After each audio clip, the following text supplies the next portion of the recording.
दुनिया की सबसे संवेदनशील समुद्री लाइफलाइन हॉर्मुज स्ट्रेट का एक बार फिर युद्ध का अखाड़ा बन गई है। थाईलैंड का एक विशाल कार्गो जहाज मयूरी नारी जो भारत की ओर बढ़ रहा था, उस पर भीषण हमला हुआ है।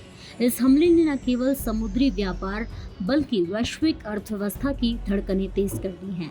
समुद्र की लहरों के बीच आग की लपटें और आसमान छूता काला धुआं, ये मंजर है हॉर्मुज स्ट्रेट का, जहां थाईलैंड के झंडे वाले कार्गो जहाज मयूरी नारी को निशाना बनाया गया। ये जहाज यूएई के पोर्ट से निकलकर भारत की ओर आ रहा था, लेकिन मंजिल तक पहुंचने से पहले ही ओमान के पास ऐसे बारूद से दहला दिया गया। जहाज पर कुल 23 नाविक सवार थे। हमले के तुरंत बाद रॉयल थाई नौसेना ने रेस्क्यू ऑपरेशन चलाया और 20 नाविकों को सुरक्षित निकाल दिया।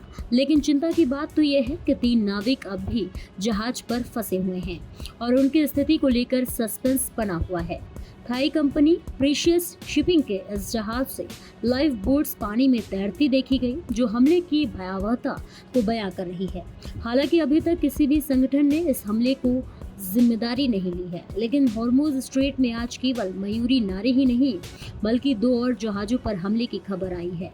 ईरान की ओर से हाल ही में दी गई धमकियों के बाद ये पूरा इलाका अब एक नो गो जोन में तब्दील होता नजर आ रहा है। अब सवाल ये है कि आखिर ये हॉर्मुज स्ट्रेट इतना अहम क्यों है? दरअसल फारस की खाड़ी को अरब सागर से जोड़ने वाला ये संकरा रास्ता दुनिया की एनर्जी लाइफलाइन है। दुनिया का 20% तेल और नेचुरल गैस इसी रास्ते से गुजरता है।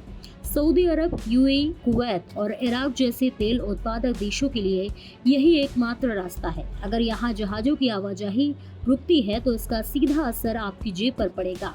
शिपिंग बीमा महंगा हो रहा है और कई देशों ने पहले ही फ्यूल की कीमतें बढ़ाने का संकेत दे दिया है।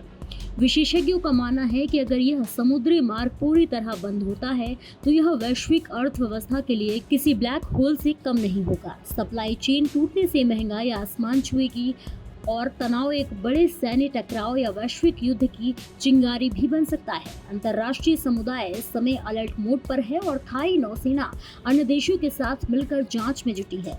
भारत आ रहे जहाज पर हुआ ये हमला एक चेतावनी है कि समुद्र की लहरें अब शांत नहीं रही। क्या दुनिया एक और बड़े आर्थिक संकट की ओर बढ़ रहा है या फिर कूटनीति इस बारूद को ठंडा कर पाएगी? फिलहाल के लिए इतना ही। ऐसे ही और भी देश दुनिया की तमाम खबरों को देखने के लिए देखते रहिए भारत एक्सप्रेस डिजिटल।